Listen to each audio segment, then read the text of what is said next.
Hello and नमस्कार छ सबैजना मेरो प्यारा साथीहरू होइन मेरो भ्युवरहरू मेरो शुभचिन्तकहरूलाई म आज पूर्वक एकदमै सुन्दर सहर धरान बजारमा छु। धरान बजारको पनि स्पेसिफिक ठाउँ भन्नुपर्दा म राइडर रेन्जमा छु है। हेर्नुहुन्छ तपाईँलाई म थाहा छ राइडर रेन्ज भनेको कहाँ भनेर है। सो कुरा के हो भने हजुरलाई मैले लास्ट भिडियोमा शिवरात्रिको भिडियो पनि मैले हजुरलाई भनेको थिएँ होला सायद बाइकको बारेमा इन्ट्रेस्टिङ कुरा आउँदैछ है भनेर। त्यो कुरा चाहिँ के हो भन्दाखेरि चाहिँ मैले 3-4 महिना होइन 1-2 महिना अगाडि मैले बाइक बेचेको थिएँ मेरो पल्सर RS200 है। सो कुरा के भयो भने मैले त्यो बाइकलाई माया नै सकिनँ क्या। So I get it back है। त्यही कारणले म आज धरान आएको छु। किन भन्दा त्यसमा हल्का स्टिकर काम वर्कहरू गर्नुपर्ने छ, हल्का मोटिभेसन काम गर्नुपर्ने छ क्या। सो त्यसैले गर्दा म धरानमा छु। साँझको बेला छ है, मौसम एकदम ठिक्कको छ है। धेरै गर्मी पनि छ, धेरै जाडो पनि छैन। सो अब धेरै कुरा नगरिन है, म हजुरलाई मेरो कामहरू देखाउँछु ल। So this is rider range and this is my bike and this क्यारो भाइ। मेरो भाइले चाहिँ मेरो स्टिकर लगाइदिँदैछ मेरो बाइकमा। छ यहाँ हेर भाइ, यहाँ हेर।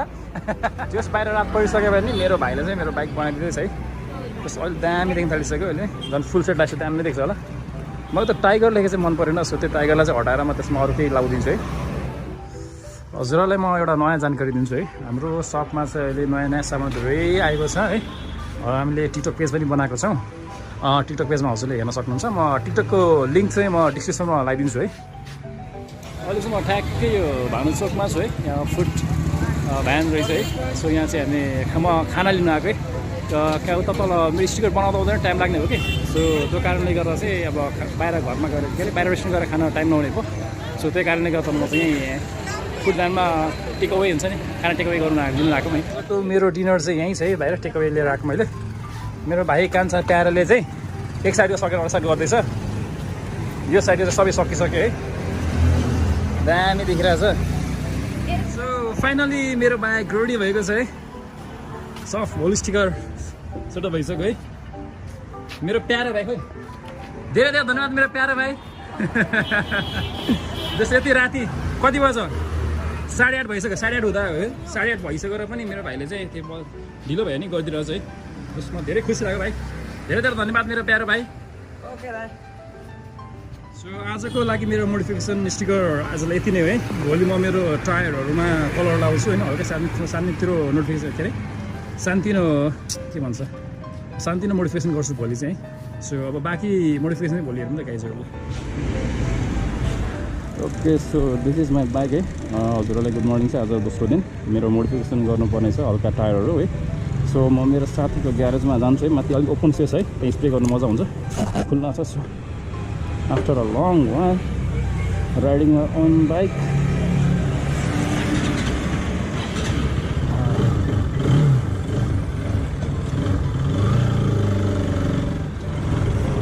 Woo, I feel good. धेरै पैसा आफ्नो बाइक कुदाएको, जस्ट एकदम रमाइलो भएर चाहिँ साथीहरू। पेट्रोलै छैन रहेछ, पेट्रोल बस्छ अब। गाडीमा ट्याङ्क फुल अप है। अब म लाग्छु सरासर लक्ष्मी चोक मेरो साथी सरोजकोमा है। त्यहाँ हाम्रो माथि भेनाको ग्यारेजमा गएर चाहिँ होइन, अब त्यहाँ ओपन स्पेस छ कि, त्यहाँ सजिलो हुन्छ। त्यहाँ मैले एक दुईवटा सामानहरू छोडेको छु क्या, मोडिफिकेसन गर्ने सामानहरू। सो त्यहाँ गएर म बनाउँछु है ल। गाइजहरू सिधै त्यहाँ। ओके सो हामी अहिले सरोजको ग्यारेजमा छौँ है। यो मेरो बाइक अनि मैले यो मेरो पुरानो पार्ट्सहरू हो क्या, जस्तै यो विङलेटहरू अनि यो मेरो लिभर गार्डहरू मेरो पुरानो बाइकको पार्ट्सहरू हो क्या। सो यसमा चाहिँ लगाइदिनु लाग्यो मैले चाहिँ। सो अब फिट गरौँ त गाइजहरू ल।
ओके सो फाइनली हिजो मेरो स्टिकर वर्क थियो है त्यो हिजो बेलुकै सकेँ मैले अनि आजको काम चाहिँ मेरो यो विलमा पेन्डिङ गर्ने थियो त्यो पनि मैले सबै सकेँ प्लस हल्का मोडिफिकेसन गर्दै थिएँ म यो लिभरहरू लाएँ होइन यो विङ्गेटहरू मेरो यहाँ लाइट पनि लाउनु पर्ने थियो कि म चाहिँ अलिकति हतार भएको कारणले गर्दा म यता घर मेरो धनकुटा जाँदै थिएँ सो बाँकी काम चाहिँ म धनकुटा पुगेर गर्नेवाला छु सो म बाँकी काम सकेपछि हजुरलाई देखाइदिन्छु र बाइक कस्तो भयो फुल्ली भनेर गुड नरिके